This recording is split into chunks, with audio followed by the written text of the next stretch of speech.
What if I told you that the moment you die is not the end, but the most extraordinary beginning you will ever know? In one instant, the world you thought was solid slips away, and another world more vivid, more real than any dream you've ever had opens, like a door you never realized was right in front of you. And according to Edgar Cayce, the man known as the sleeping prophet, that door leads to 5 shocking experiences every spirit goes through immediately after leaving the body. Cayce described death not as a disappearance, but a shift in vibration, a moment where the soul steps out of the physical, like a person removing a heavy coat. That coat might feel familiar, worn in, even comforting, but once you're free of it, suddenly you remember how light you truly are. You remember that you were never just flesh and bone. You were always spirit first. So let's go into the very first thing that happens. The most surprising for so many spirits, realizing they are still alive. Cayce said, the soul is conscious at the moment of death. The spirit rises above the body, noticing everything with crystal clear awareness. You'll see the room around you. You'll see the people you love. Some even watch the medical team trying to revive the body they just left. Many try to speak, to touch, to say, "I'm right here," only to discover no one hears them. No one looks up, and that realization hits like a wave. I am still me. I am separate from that body. This experience can be peaceful or confusing, depending on the life you lived and the beliefs you carried. Cayce said that for those who spent their lives seeking meaning, preparing spiritually, or cultivating love, there is almost always a strange calm, a knowing, a recognition like remembering something ancient. Oh, I've done this before. But for others, those who believe the body was all they were there, can be a moment of denial. They linger, waiting to wake up, not realizing the waking has already begun. Here is where Cayce mentioned the silver cord, a shimmering line of spiritual energy still connecting the soul to the body. As long as that cord remains unbroken, the spirit can drift near the body, try to re-enter or hover through familiar places. The cord gives a sense of pull that keeps the soul from traveling too far too quickly. But at the moment, it dissolves. There is no going back. That is the true final breath. And then comes the second shock. The spirit begins to feel the emotions of everyone around them. Cayce said the newly freed soul becomes highly sensitive to energy. Grief feels like gravity. Love feels like light. Rage feels like storm winds. The soul suddenly understands what others never said, what they hid behind forced smiles or swallowed tears. Every unspoken word becomes clear. Imagine a soul who never realized how deeply they were loved, suddenly overwhelmed by waves of affection pouring from those who stand crying over the body. Or someone who lived with conflict and pain, feeling the heavy, sorrowful regrets of those who now wish for forgiveness. Cayce said this emotional awareness often determines whether the transition is smooth or if the soul clings to unfinished business. Some spirits are drawn to the people they love, wrapping them in comfort like a warm presence behind the heart. Others may be pulled toward unresolved moments, trying desperately to send signs, thoughts, or sensations to say what was left unsaid. But the most revealing shock comes next. The spirit begins to notice a subtle glow, a presence that feels familiar, even if they cannot yet name it. Cayce described helpers on the other side, guides, loved ones, and even angelic beings who greet the spirit as their awareness grows. They don't rush. They wait for the soul to accept the truth. Life continues. The spirit starts to move, not by walking, but by intent. Where their thoughts go, they go. Suddenly, rooms, memories, and distances bend and stretch like light. Some drift through walls without even realizing they have no physical form anymore. Some float upward, guided by curiosity or a gentle pull from above. A reminder of a home forgotten but never lost. Yet there are spirits who stay, holding on to the world they knew. Cayce said the earth realm is thick with souls who linger, some from love, some from fear, some simply confused. They are not stuck forever, but they must choose to move forward. Right now, you might wonder, what exactly do they move toward? What can be so powerful that it draws every spirit, no matter how stubborn or afraid, into the next stage? That is where Cayce revealed the third stunning experience. A life-changing review, unlike anything we could imagine, where the soul faces not judgment from a God looking down, but truth reflected from within. The life we lived, the actions we took, the intentions behind every word. A cosmic memory awakens. And that is where we'll go next. The most shocking awakening after death begins when the spirit sees their entire life unfold in a single sweep of awareness. Edgar Cayce described this as the moment the soul remembers its true nature, not a body that once lived, but a consciousness that has been learning over many lifetimes.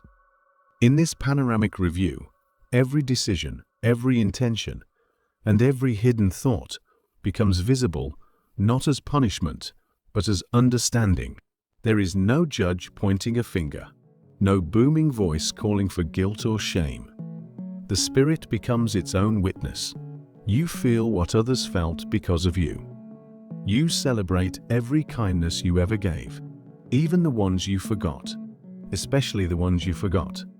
Maybe a time you smiled at a stranger who desperately needed hope. Maybe a word of comfort spoken without realizing someone's heart was breaking. These moments shine like light across the soul. And then there are moments that weigh heavier. A harsh word, a selfish act, a promise broken. But here's the twist Cayce revealed. You don't relive these memories from your point of view. You feel them from the perspective of the person you affected. The laughter you caused in others returns like music. The pain you caused returns like a shadow you can't turn away from. And in that honesty, something incredible happens. You realize you were always connected to everyone you encountered. Every action echoed into the lives around you. Every choice either lifted someone or made their path just a bit heavier. This review isn't to shame you. It is to awaken you, to show the truth. We are responsible for our impact, even in the smallest gestures. Cayce said this review is gentle for those who try to live with compassion. But for those who lived only for themselves, it can feel like a storm. Yet even then, the storm is cleansing. It pushes the soul toward growth, toward healing, toward a greater understanding of its purpose. During this review, the soul also sees the opportunities it missed, the callings ignored, the love withheld, the talents unexplored. But instead of regret, there is clarity. You suddenly understand what your life was trying to teach you, and you begin to see how those lessons continue forward. This is not the end of your story. It is only a checkpoint. As the review concludes, something extraordinary begins. Guides or loved ones appear, figures the soul instantly recognizes, even if the mind never remembered them in the physical world. They come with warmth, patience, and a presence so familiar, it melts fear like sunlight, melts ice. They tell you what you need to hear, not with words, but energy. They remind you that you are not alone in this transition. They help you accept the truth of who you really are. And then, they show you something even more astonishing. The soul has a choice. Cayce described this moment as the first major decision after death. The spirit can continue upward into higher realms aligned with its growth, or it can remain near the earthly plane, close to people, memories, or unfinished missions. Some linger to protect and guide those they love. Some stay because fear still clings to them like fog, and some don't realize they have died at all. Yes, according to Cayce, confusion after death is more common than we think. A soul may drift through familiar spaces, trying to grab objects it can no longer touch, calling out to loved ones who cannot hear. Time doesn't feel like time anymore. Minutes and days blur into a dreamlike float. The soul waits for anyone to acknowledge them. But eventually, a moment comes. A gentle nudge. A presence that says, "Look up. There is more." And the spirit begins to move again. It starts to feel drawn upward, outward, as if something in the distance is calling them home. This leads to the fourth shocking transformation Cayce described. A shift into realms where thought becomes creation, and the soul remembers that it is far more powerful than it ever realized on earth. A realm that feels like imagination brought to life. A realm where intention becomes form. The journey is about to enter a higher dimension. And that is where we go next. Beyond the emotional pull of the earth, the soul begins to rise into what Edgar Cayce called the places of preparation, realms where thought becomes the language of reality. Here, intention is movement. Curiosity becomes travel. The soul begins to discover a shocking truth. You don't just observe this new world. You shape it. Imagine thinking of a beautiful landscape and watching it form around you in radiant detail. Colors you've never seen. Sounds that feel like emotion. Light that doesn't just illuminate, it communicates. Cayce said this dimension responds instantly to the soul's inner state. If you carry love, you attract beauty. If you carry fear or confusion, the environment feels dim or distorted until inner harmony is restored. Here the spirit experiences a stunning freedom. No weight, no pain, no aging. Identity becomes fluid, guided by the purest version of who you are. And yet, despite this incredible liberation, there is a moment that stops every spirit in awe, the recognition that they are not alone. Souls gather. Families reunite. Friends from past lives greet you with warmth and laughter, even if you do not yet remember how you knew each other. The closeness is instant, deeper than any relationship formed in flesh.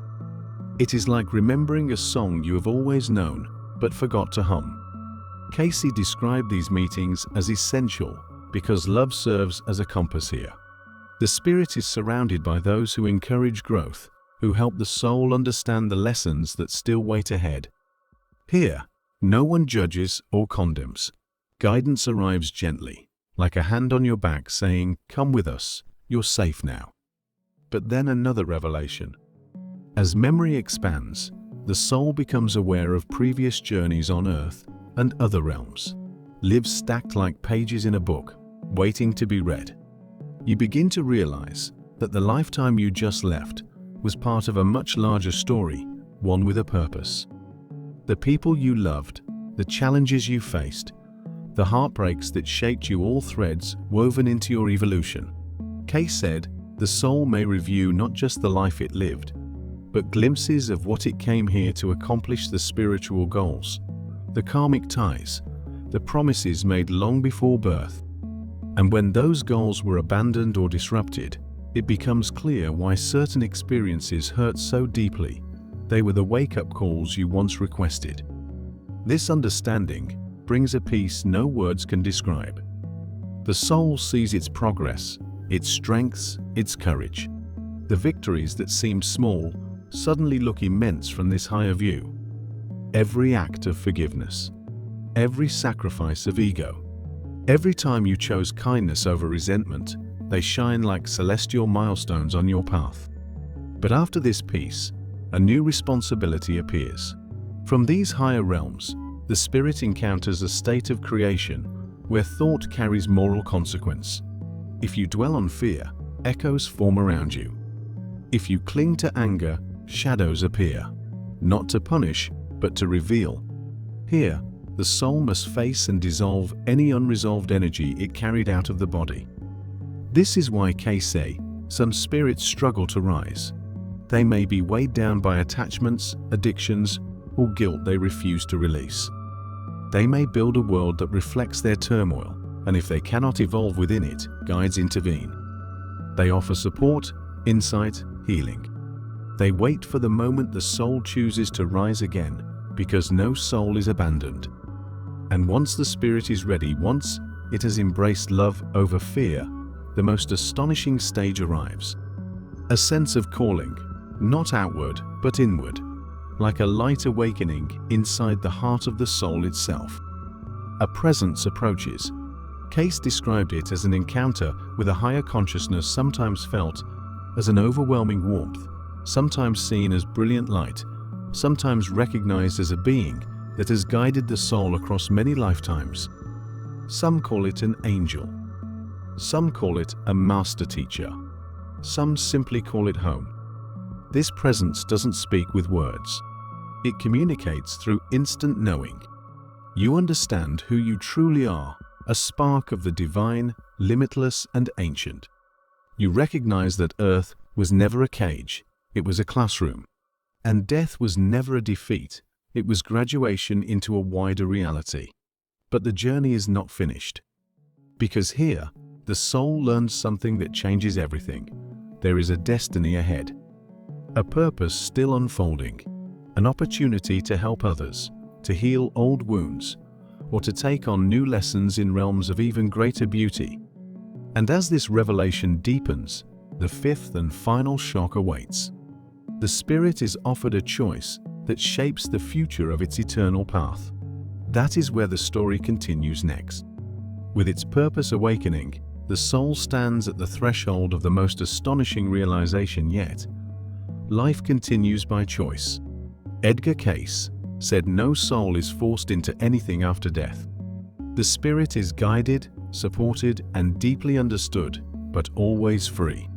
And in that freedom comes a decision more profound than any ever made on earth. The fifth shocking thing spirits discover is that they can move forward into higher realms or return once more to physical life. The soul may feel drawn toward familiar faces or toward a new experience calling from the future. Some spirits choose to continue guiding their loved ones from beyond, sending subtle signs, dreams, and synchronicities. They embrace a role as protectors, whispering encouragement into hearts that are grieving. Others feel a pull toward unfinished lessons, a desire to heal something they could not heal before. They may return to settle karmic debts, to develop compassion, or to fulfill promises made long before birth. The body they left behind becomes just one chapter in a much larger book, and that book is still being written. Cayce described this moment as peaceful for most spirits. There is no rush, no ticking clock.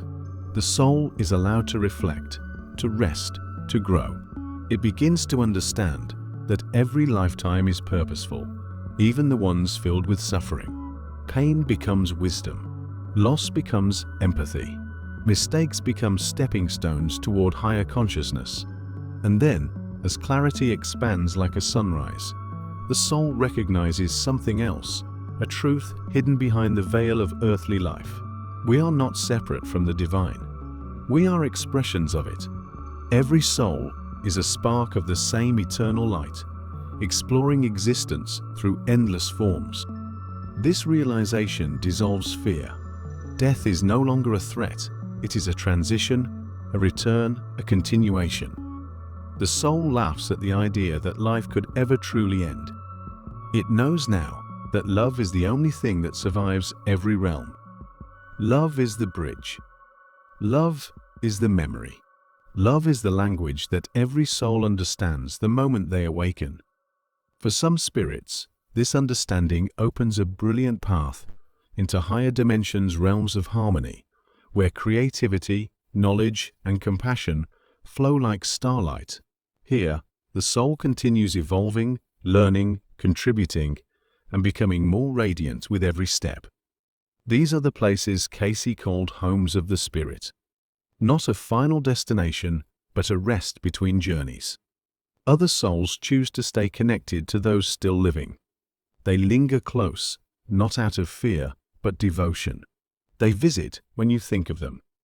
They stand beside you when you speak their name. They celebrate your triumphs and comfort you during heartbreak. You may feel them as a sudden warmth, a familiar scent, a thought that arrives out of nowhere. They are not gone, only transformed. Eventually, every soul continues onward. When the time is right, when the heart is ready, and as the journey unfolds, the spirit realizes that the greatest shock of all is not the review, not the guides, not even the freedom of the higher realms, but the fact that death was never an ending. It was a reminder that you are so much more than a moment in time. You are so much more than a single lifetime. You are a traveler of worlds, a student of eternity, a participant in the most beautiful mystery, consciousness awakening to its own divinity. And when your time comes, when you take that final breath and step effortlessly into the realm beyond the physical, you will feel what countless spirits have felt before. I am still here.